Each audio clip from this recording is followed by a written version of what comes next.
అనేక కార్యక్రమాలకు నాంది పలికే పరిస్థితి వచ్చింది.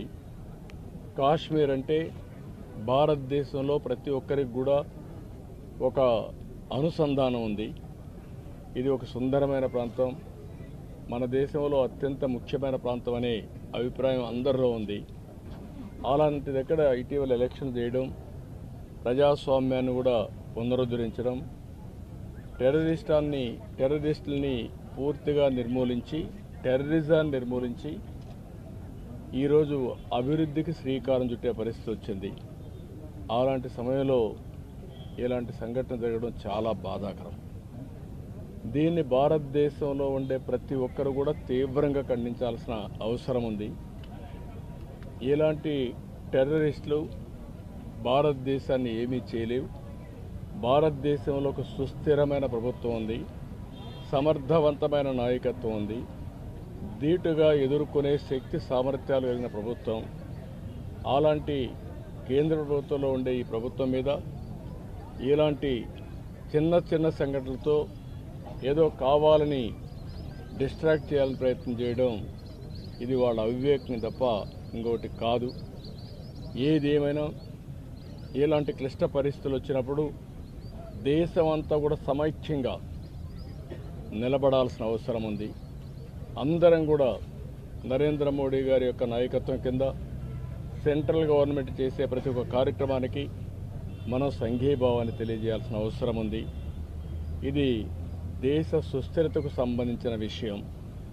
అలాంటి సమగ్రత, సుస్థిరత దెబ్బతీసే పరిస్థితి ఎలాంటి వ్యక్తులు చేసినా, ఎలాంటి శక్తులు చేసినా దాన్ని ధీటుగా ఎదుర్కొంటామని మనం సమాధానం చెప్పాల్సిన బాధ్యత, అవసరం కూడా ఉంది.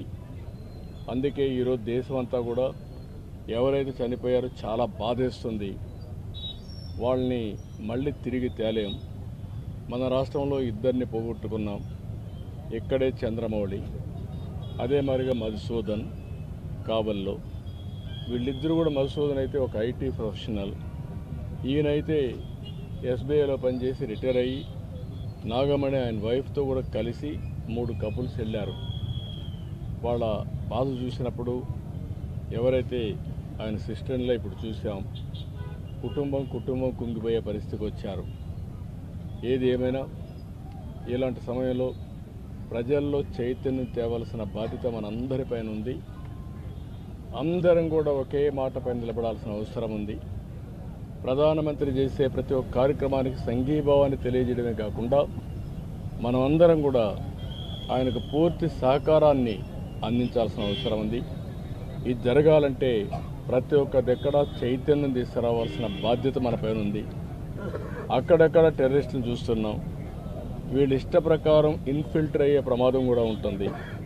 కాబట్టి బార్డర్లో జాగ్రత్తగా ఉండాలి. ఎప్పటికప్పుడు ఏదైనా డౌట్స్ ఉంటే అలాంటి వ్యక్తులపైన మనం కూడా నిఘా వేయాల్సిన బాధ్యత కూడా ఉంటుంది. ఇవన్నీ చేయడం కోసం మనం అందరం మళ్ళీ సంఘీభావాన్ని తెలియజేస్తూనే సమగ్రతను కాపాడుకునే బాధ్యత తీసుకురావాలని ఈరోజు మేమందరం కూడా ప్రజాప్రతినిధులు ఇక్కడికి వచ్చాం. తప్పకుండా ఆ కుటుంబాలకు అండగా ఉంటాం. అందుకే ఆంధ్రప్రదేశ్ ప్రభుత్వం తరపున ఆ కుటుంబానికి ఇద్దరికి కూడా